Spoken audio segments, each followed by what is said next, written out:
রাত নামলেই দিল্লি যেন আর আগের মতো থাকছে না। আলো ঝলমলে রাস্তার আড়ালে নেমে আসে এক অদৃশ্য নীরবতা। ব্যস্ত সড়ক, মেট্রোর ভিড়, জনাকীর্ণ গলি, সবকিছুর মাঝেই এক অজানা আতঙ্ক ঘুরে বেড়াচ্ছে দিল্লিতে। কারণ মানুষ হঠাৎই হারিয়ে যাচ্ছে পরিচিত শহরের বুক থেকে। গত 15 দিনে দিল্লিতে নিখোঁজ হয়েছে 808 জন। এর মধ্যে 509 জন অর্থাৎ 2/3 হলো নারী ও অপ্রাপ্তবয়স্ক মেয়ে। এই বিশাল সংখ্যা শহরটির মানুষের মনে জন্ম দিয়েছে এক ভুতুড়ে ভয়।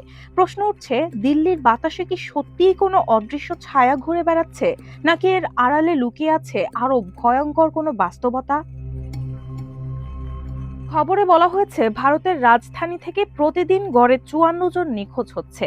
দেশটির পুলিশের তথ্য বলছে, নিখোঁজদের মধ্যে 191 জন অপ্রাপ্তবয়স্ক এবং 616 জন প্রাপ্তবয়স্ক। প্রতিদিন গড়ে 13 জন করে অপ্রাপ্তবয়স্ক নিখোঁজ হয়েছে। তাদের মধ্যে 146 জন মেয়ের বয়স 12 থেকে 18 বছর। নিখোঁজ 616 জন প্রাপ্তবয়স্কের মধ্যে 363 জন নারী এবং 252 জন পুরুষ। যদিও পুলিশ এর মধ্যে 90 জন পুরুষ এবং 91 জন নারীকে উদ্ধার করেছে, বাকিরা এখনো নিখোঁজ।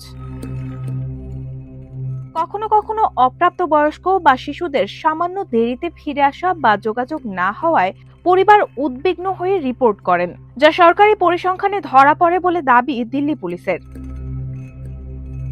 কিন্তু ব্যাপার হলো, প্রতিনিয়ত এভাবে নিখোঁজ হয়েই চলছে কোনো না কোনো দিল্লিবাসী। প্রতিটি নিখোঁজ মানুষের পেছনে লুকিয়ে আছে পরিবার, আতঙ্ক এবং অজানা রহস্যের গল্প। আর এই রহস্যই ভারতীয় রাজধানীর আকাশে এখন ছায়া ফেলে মনে করিয়ে দেয়, নিরাপত্তা শুধুই চোখের সামনে নয়, কখনো কখনো হারিয়ে যাওয়া মানুষগুলো আমাদের সজাগ করার আহ্বান। রায়হানা হক মুন, RTNN।